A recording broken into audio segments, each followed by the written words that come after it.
है।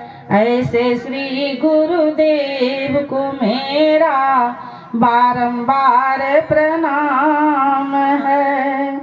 ऐसे श्री गुरुदेव को मेरा बारंबार प्रणाम है।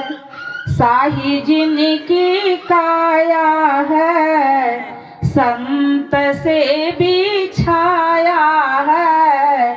ऐसे श्री भगवान को मेरा बारंबार प्रणाम है।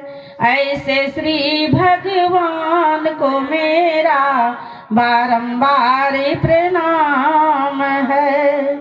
सात जटाले गर्भ से आयो, योगी का पहचान दिखायो। ऐसे लीला धाम को मेरा बारंबार प्रणाम है। ऐसे लीला धाम को मेरा बारंबार प्रणाम है। सूरत शब्द योग बतलायो, ऐसे श्री गुरुदेव को मेरा बारंबार प्रणाम है। महाराज सद्गुरु हैं, राजन को राजा हैं, जिनकी कृपा से सरै सर्व काजा। भने में ही सोई परम गुरु नमामि, नमामि नमामि नमामि नमामि। श्री सद्गुरु महाराज जी की जय। पाठ हुआ बड़ा ही अच्छा प्रसंग, नश्वरता पर और विषय सुख में जो हम लोग लिपटे हुए हैं और विषय का आनंद लपक लपक कर ले रहे हैं, झपट झपट कर ले रहे हैं। इसलिए हमारे ऊपर जमराज की भी घंटी बजने वाली है। बगैर हम लोग विषय सुख को हम लोग झपट करके पकड़ेंगे तो जमराज की घंटी तो मेरे ऊपर बहुत जल्दी ही बजेगी। अगर उससे बचने के लिए चाहते हैं विषय सुख से, तो हमारे गुरुदेव ने कहा सभी इंद्रिय का भोग गुरु कहते हैं, रोग करा देते वियोग भजो साध गुरु एक। इस पंक्ति को पकड़ना पड़ेगा जो श्री रामचंद्र जी ने भी कहा।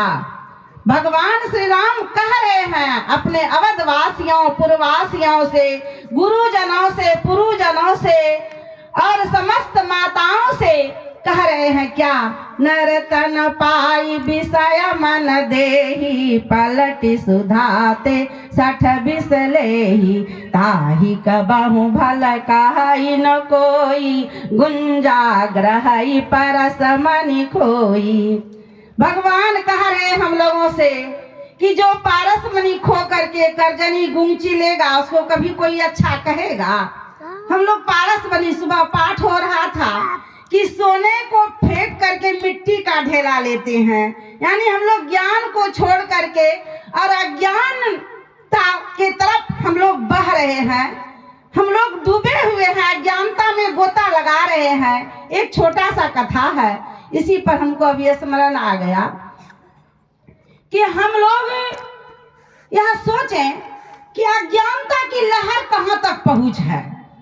हम लोग तो सोचते हैं कि सत्संग में आ गए तो हम लोगों का बारो पार है, और जो है मेरा सत्संग में सुनने के बाद नहीं होगा, सुनने के बाद जीवन में उतारेंगे, कुछ दिन करेंगे। शाम में 6:30 बजे पूज्य स्वामी आशुतोष बाबा कह रहे थे, अगर हम लोग ध्यान में बैठते हैं, अगर ध्यान में कुछ भी दूसरा बात नहीं आवे, कुछ भी संसारिकता नहीं आवे, कुछ भी जो संसार का इस जन्म की बात जो है, इस जन्म में जो किए हैं, होश आने के बाद जो भी काम किए हैं, कुछ नहीं आवे तो समझ जाए कि हमसे भक्ति हो रहा है, मेरा भजन बन रहा है, हम भक्ति कर रहे हैं, भक्ति मेरा बन रहा है। अब क्या कहेंगे? अब देखिए तो छोटा सा कहानी। एक बार गुरु वशिष्ठ जी, जो वशिष्ठ जी महाराज इस ब्रह्मांड को छोड़ करके और दूसरे ब्रह्मांड को भ्रमण करने के लिए जाते हैं। यात्रा उनकी प्रारंभ है, भ्रमण कर रहे हैं और भ्रमणशील में उनकी आगे की यात्रा दूरी तय हो रही है। होते होते होते होते होते क्या होता है, एक वृद्ध माई जो थी वह रो रही थी, कलप रही थी, झलप रही थी, विलाप कर रही थी, करुण क्रंदन कर रही थी। गुरु वशिष्ठ जी महाराज पूछते हैं, माता जी आप क्यों रो रहे हैं, बड़ी दुखी हैं, क्या बात है?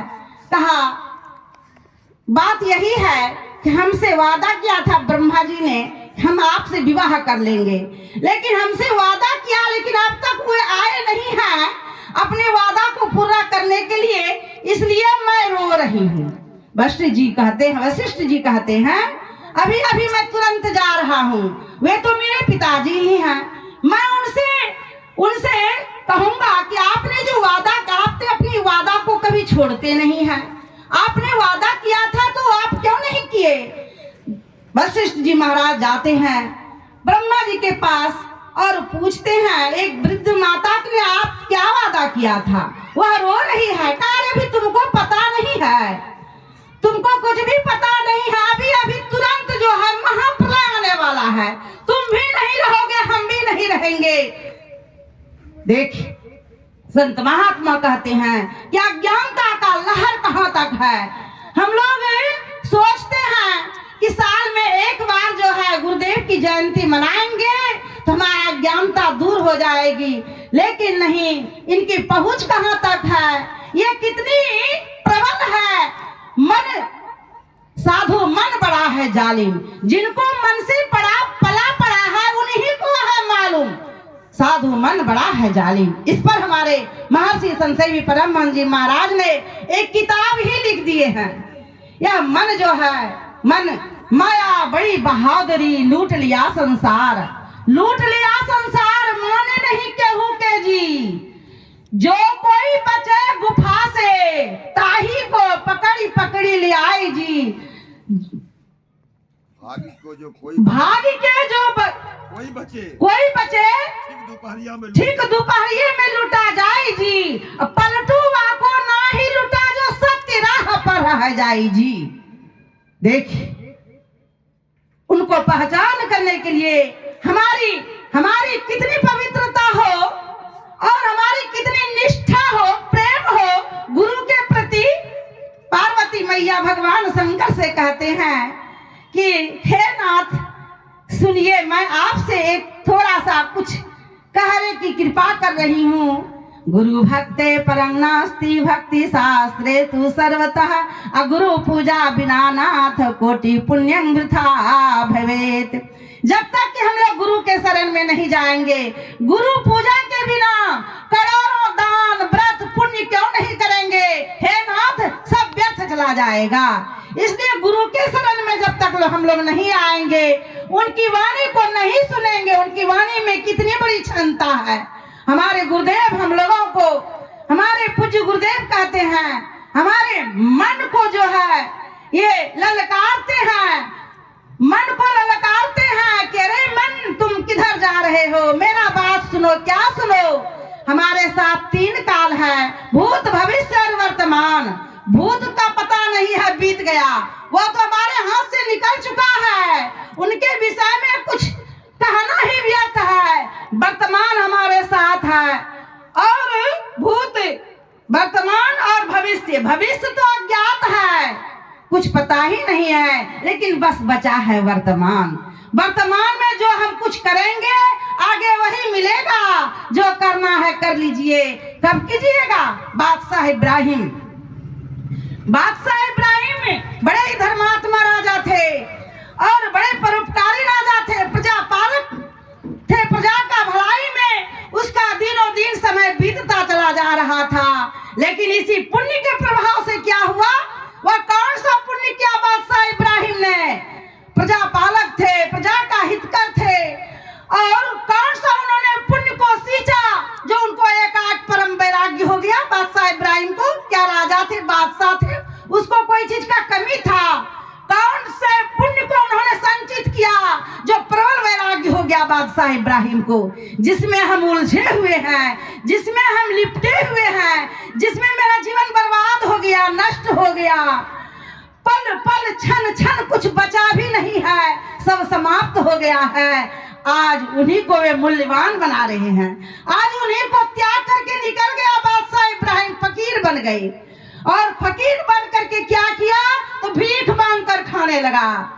जिसके तिसके दरवाजे पर जाकर भीख मांगता और वही जलपान कर लेते थे। पानी मिला तो ठीक है, भोजन मिला तो ठीक है, नहीं तो कोई चिंता की बात नहीं है। बादशाह इब्राहिम मामूली राजा नहीं थे, लेकिन कौन सा पुण्य को उन्होंने सींचा जो एकाएक परम वैरागी हो गया।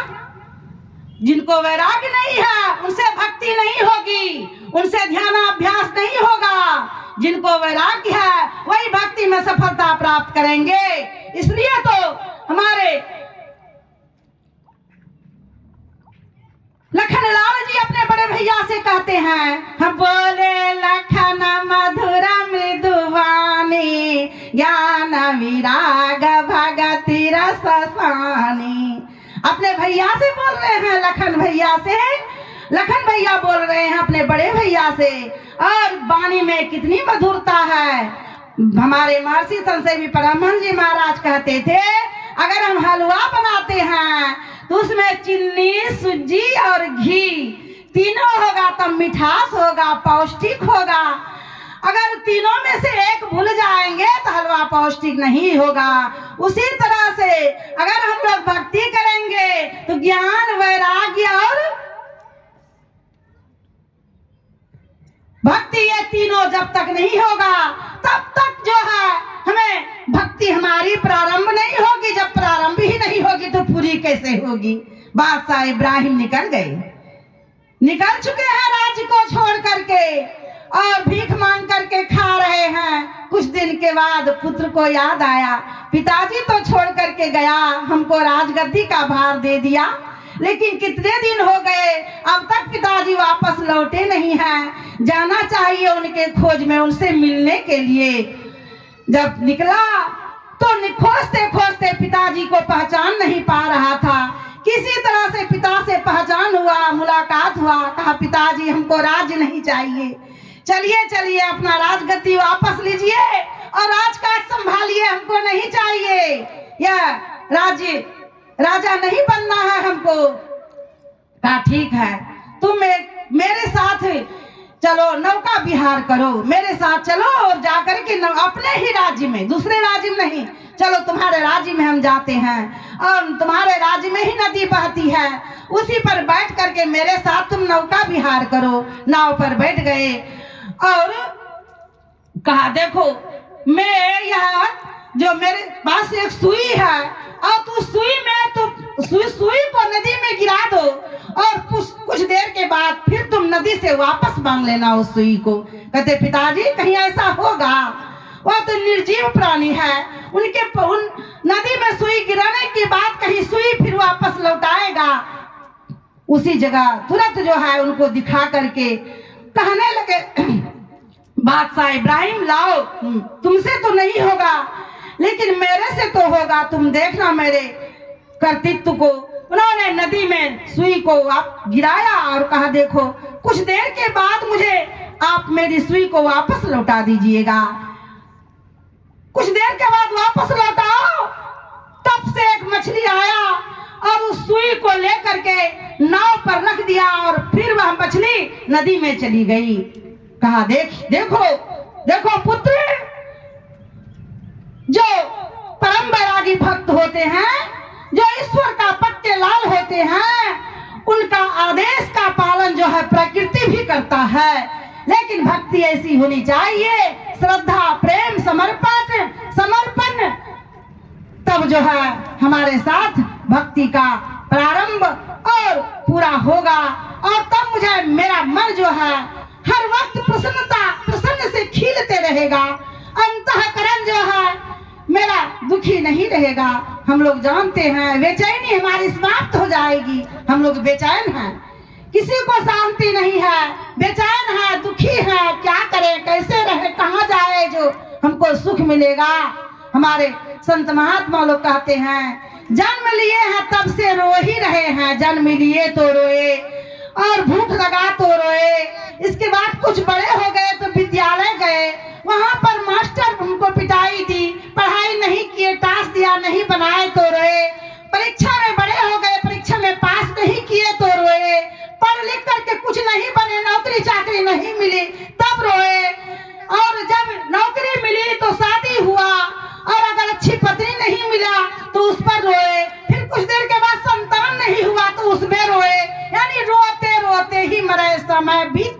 जा रहा है। इतना रोए कि समुद्र का जल जो है वह लबालब जो भरा है, उससे भी विशेष आंसू मेरे से गिरा है। आंसू का नदी बह जाएगा, सारे आंसुओं को जमा करेंगे। हम लोग कहते हैं हमरा दुख नहीं छो, कुछ ना, इतना दुख है मत पूछिए। इसलिए हमारे गुरुदेव ने कहा, क्या कहा, चलू चालू चलू भाई धर गोर पद धाई, हो भाई दृढ़ अनुरागी भ्रम त्यागी हो भाई। गुरुदेव ने कहा चलो उस मार्ग को अपनाओ। हम लोग जानते हैं महर्षि संत परमहंस जी महाराज कितने बड़े पूज्य संत थे, ये गुरु के लाल थे। गुरु की भक्ति इन्होंने कितने साल तक किए एक निष्ठता से, और इनके पास जो भक्ति की इतनी बड़ी शक्ति थे, कौन पूछे। अनगिनत चमत्कार इनके पास था, लेकिन ये चमत्कार को दिखलाते नहीं थे। एक बार आश्रम कुप्पा घाट में ही थे विराजमान, और सत्य प्रकाश बाबा भी बैठे हुए थे। एक माता जी आई और पूज्य महर्षि संत परमहंस जी महाराज से कहते हैं, कहने की कृपा की, हुजूर हमरो एगो बेटी है कुमारी, कई वर्ष से हमरो विवाह लगाता परेशान छिए, शादी नहीं लागे छे हुजूर, विवाह नहीं हो रहलो छे, बड़ी चिंता वाली बात है। सबको घर पति पत्नी दोनों चिंतित छिए। पूज्य गुरुदेव कुछ देर चुप रह गए और कुछ देर के बाद बोले कि कुछ दिन के बाद इनका शादी हो जाएगा, जोड़ी बंधन जो है ऊपर से ही आता है। तो कुछ देर के बाद सत्य प्रकाश बाबा पूज्य महर्षि संत परमहंस जी महाराज को पूछते हैं कि हुजूर जे छे जोड़ी बंधन तो ऊपर है से आवे छे, लेकिन साधु सन्यासी के जोड़ी बंधन कहाँ से आवे छे। कहा साधु सन्यासी के लिए परमात्मा की डायरी में ऐसा नियम नहीं बना है ऊपर से जोड़ी आने वाला। सन्यासियों के लिए ऐसा नियम नहीं बना है ईश्वर का डायरी में। तो सब कोई हंसी हंसाई होने लगा। यानी एक उन्हीं के सामने की बात है। कुछ देर के बाद एक बूढ़ी माता आती है और बाबा के पास प्रणाम किया, पूज्य महर्षि संत परमहंस जी महाराज के पास, और रोना धोना शुरू कर दी। हुजूर जे छे हमरा बेटा के शादी बहुत दिन हो गए, लेकिन एको गो पोता नहीं छे, अब हमरा आशीर्वाद दिए। कहा क्यों रो रहे हैं, होगा। एक शिष्य आए उनके और कहते हैं जाइए एगो तौलिया लेकर के आइए। महर्षि संत परमहंस जी महाराज आदेश देते हैं कि तौलिया लेकर के आइए। अब देखिए गुरुदेव कहते हैं तौलिया लेकर के आइए, उधर से एक शिष्य जो है 2 गो तौलिया लेकर के आया, उस दोनों तौलिया उस बूढ़ी माता को दे दिया। कहा ये जाइए, आप तो एक ही पोता मांग रहे थे, लेकिन अब डबल पोता आपको होगा। जोड़ा तौलिया उस भाई को दे दिया। कुछ दिन के बाद ही उसको 2 पोता लगातार हुआ। आश्रम आई और भोज भंडारा की। देखिए संतों का आशीर्वाद, यानी लौकिक और परलौकिक सुख, दोनों सुख का जो है जो हमारे संत महात्मा जो आते हैं, लौकिक और पारलौकिक सुख हम लोगों को दे रहे हैं, देते हैं, लेकिन हम लोग जो है हम लोगों को पता ही नहीं है। लेकिन हम लोग इतना नमक हराम है कि अभी हमको खुशी आती है तो फिर भूल जाते हैं, अभी मेरा उपकार होता है तो फिर भूल जाते हैं। यानी सांसारिक सुख से हम लोगों का पेट ही नहीं भर रहा है। हमारे पिताजी कहते थे कि रास्ता पर चले छे नी तो रुपया देखे छे, कन्हस को तोड़ा लेके आवा नहीं, जल्दी हमरो जेब भरी जाए। यानी टका ही कर्मन टका ही धर्मन टका महाना जायते, जस्मिन गृह टका नास्ती टक टक टक टकायते। यानी हम लोग जो है संसारी सुख कितना चाहते हैं, ले रहे हैं, लेकिन पेट ही नहीं भर रहा है। संत महात्मा हम लोगों को दे रहे हैं, लौकिक सुख भी नहीं परलौकिक सुख, दोनों सुख हम लोगों को दे रहे हैं। इसलिए तो हमारे संत सुंदरदास जी महाराज बड़ा अच्छा भजन गाया है। सचो उपदेश देता भली भाली सिख देता, समता सुबुद्धि देता, कुमति हारा तू है। क्या क्या देते हैं। हम तो जब छोटी थे तभी भजन गाते थे। उतना अब नहीं गाते हैं, सब भजन उजन गाना प्रवचन करना सब छोड़ दिए हैं। तो भैया का आदेश है, डर से कुछ बोल रहे हैं, डर है। साचो उपदेशा देता, भली भाली सिखा देता, समाता सुबुद्धि देता, कुमति हर तू है। ज्ञाना देता, ध्याना देता, आत्मा विचार देता, ब्रह्मा को बताई देता, ब्रह्मा में चार तू है। ब्रह्मा को बताई देता, ब्रह्मा में चार। सुंदर कहता जागा, संता का छू लेता नहीं। कुछ नहीं लेते हैं, लेकिन हम लोग उल्टे कहते हैं। आए हम लोगों को झोला भरने के लिए, जितना झोला भरना है कल तक जो है भर लीजिए। सुंदरा कहता जागा, संता का छू लेता नहीं, अनिसी दीना संता जाना, देवो ही करा तो है। हम लोग सत्संग कर रहे थे एक बार कलकत्ता में। मेरे पूज्य जो है आए हुए हैं टीके भाई, तीर्थंकर भाई, इन्हीं को पूरा वहाँ पर कहाँ सत्संग होता है, बड़े बड़े आदमी लोग इनको बुला कर ले जाते हैं। वहाँ बीना माता जो है पूज्य गुरुदेव की अनन्य शिष्या है, वे बड़ी बड़ी धनार्थ है। उनके ही माध्यम से आयोजन हो रहा था वहाँ सत्संग का। महिला मंडली अलग था, 40 जिला से महिला लोग गई थी, उसमें हम भी थे। और कमलानंद बाबा आए थे, वे हाई स्कूल के टीचर थे, बड़े सन्यासी हैं वे। और वहां पर पूज्य महर्षि संत परमहंस जी महाराज की एक शिष्य आई थी, बिना हवार्ड जॉन हवार्ड, दोनों पति पत्नी, जिसको अपना हेलीकॉप्टर है, उसकी नौकरानी एक कार से चलती है।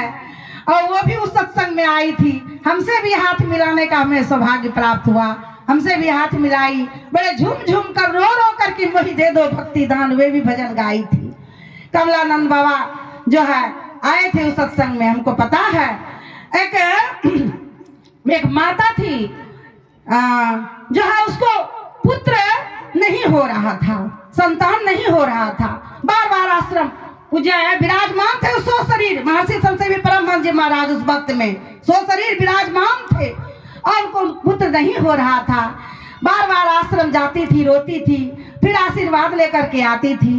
लंबे समय के बाद गुरु का कृपा हुआ, आशीर्वाद मिला और वह गर्भवती रह गई। मन ही मन सोची थी मुझे जो बालक होगा पूज्य मैंने अपने बच्चे का नामकरण महर्षि संत परमहंस जी महाराज से ही करवाएंगे। अब यह प्रतीक्षा करती थी, लेकिन संजोग क्या हुआ, होनहार क्या होता है, महर्षि संत परमहंस जी महाराज का शरीर छूट गया। इनके छूटने के बाद उनको बालक का जन्म हुआ और जो बालक का जन्म हुआ वह बार बार रोती थी, उनको चैन नहीं मिलता था। मुझे आशीर्वाद देकर के चले गए, आंखों से ओझल हो गए, मैं अपने बच्चे का किनके द्वारा नामकरण करवाऊंगी। अब वे रोती थी, परिवार के लोग कहते थे चलिए उस बच्चे का नाम रखवाएंगे उस बाबा से उस बाबा से, लेकिन उसको संतुष्टि नहीं होता था।